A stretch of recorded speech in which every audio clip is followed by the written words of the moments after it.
হয়তো খাবার দাবার নিয়ে গিয়ে নৌকাটা উঠে যায়। তো আমরা ঠিক করলাম যে আমরা এইভাবে অন্যভাবে সাহায্য করতে পারি আমাদের উস্তাদ তরফ থেকে। আবার পিটিটি যে ব্যাচ ছিল আমরা সেই ব্যাচের ছাত্ররা আলাদা কিছু উদ্যোগ নিলে এবং সেই প্রস্তাবটা অধীনদাকেই দিল। মানে আমাদের অধীনদা হচ্ছে ব্যাচমেট এমনই যে যে কোনো দায়িত্ব গুরু দায়িত্ব অধীনদার উপরই পড়ে, সেটা আমরা ট্রেনিং সেন্টার থেকে দেখে আসছি। তো অধীনদাকে দায়িত্ব দিয়েছে, অধীনদা না বলা ছেড়ে নয়, চলো দেখা যাক হয়ে যাবে।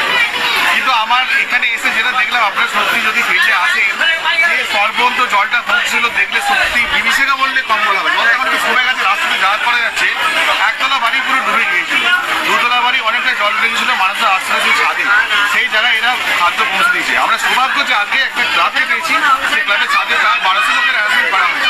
আর একটা শুনলে আপনাদের ভালো লাগবে, কেন আমরা শিক্ষক দেখুন রোজই সেই আমরা দেখছি সোশ্যাল মিডিয়ায় বা কাগজে সেই খিচুড়ি পরিবেশন করা হচ্ছে। দেখুন বানভাসি বলে তাদের একটা স্বাদ থাকে, এমন নয় যে সে রোজই খিচুড়ি